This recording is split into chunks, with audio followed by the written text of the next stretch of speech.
I wish that mental health was a topic that would have been openly discussed when I was struggling with deep depression, dissociation, and OCD symptoms at the age of 16.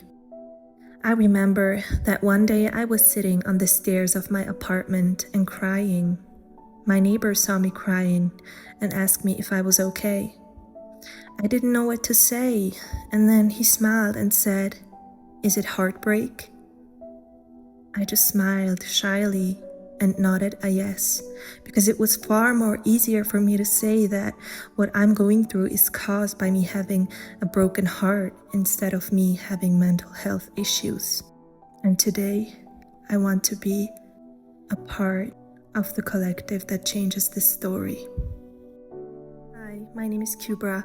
I'm a mental health advisor and a spiritual guide. With today's topic, I want to touch upon one of the most important concerns that affect us as human beings: the releasing of stigma around mental health. The stigma around mental health is mostly based on ignorance that is related to not knowing how the mind and the psyche works. And what humans don't know, they most often fear. Most of us don't even know what the word psyche means. The psyche is our personal psychological self, which is also connected to the mind. The psyche is intangible and multidimensional. It does not only consist of the personal conscious and unconscious mind, but it also consists of the collective conscious and unconscious mind, which each and one of us is connected to. The stigma around mental health is also being kept alive by the judging and otherizing of those who struggle more openly with mental health issues and are expressive about it. This judgment is most often a mask for a fear that has its historical roots of being pushed away from society when struggling with mental health openly. Historically seen, heavier psychological issues were prone to be explained through religious and superstitious aspects due to a lack of knowledge of how the psyche works. It is this very archaic and outdated belief of societal rejection that still can cause most people to fear of being open and receptive to who they really are and what they truly are experiencing deep within themselves.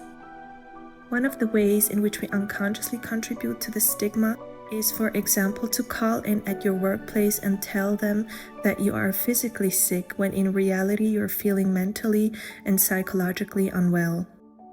Or telling your friends that you can't meet up because you feel sick or tired physically when in reality you feel depression, emotional pain, and exhaustion, or any type of form of psychological pain. We can learn to educate ourselves and see our differences and uniqueness as beautiful. We can also learn to see what we learn to label as a weakness as our personal superpowers. We can rewrite the story and learn to see differences as something that adds to the world. We live in our minds uninterruptedly, yet most of us don't know how the mind works and what it consists of. And there is a huge gap in educational systems around mental health and the psyche. Back in the days, people who were struggling with mental health issues were labeled in unpleasant ways and pushed away from societal circles. There was a huge stigma around going to therapy, as if therapy was something for the ones that were not normal or unwell in general. Yet the truth is that we all do struggle with our mental health in some way or other, and some more than others. There is not one way to be normal, since normalcy is a constantly changing phenomenon. What might have been normal 200 years ago in societal terms might be totally unacceptable today. Next to that, normal looks different for each and one of us as individuals too.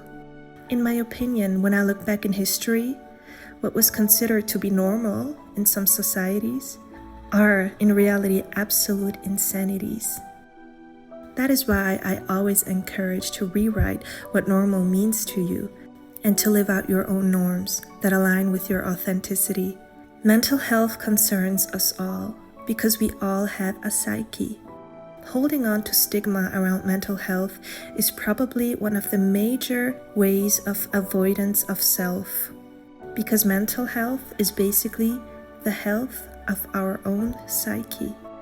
And if we build a stigma around the health of parts that encompass such a huge space of our being, then this stigma serves as a way to avoid ourselves. Luckily, this stigma has lessened over the years. I feel like we can talk more openly and transparently about what affects us and what goes on within our minds, and the multi-dimensional layers of our psyches. It looks like that we as a collective have gathered more courage to hold up a mirror and take a serious look at ourselves. I believe that technology and social media have been a huge part of this collective awakening and awareness. We are now living in the age of information in which we can share societal issues and dysfunctions and speak about them more openly. One of the main instruments for facing ourselves with the guidance of a professional is getting therapy sessions with a licensed psychologist.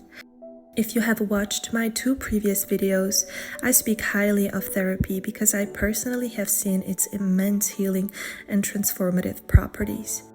In fact, therapy has been that one vehicle that actually saved me from being lost in the darkness.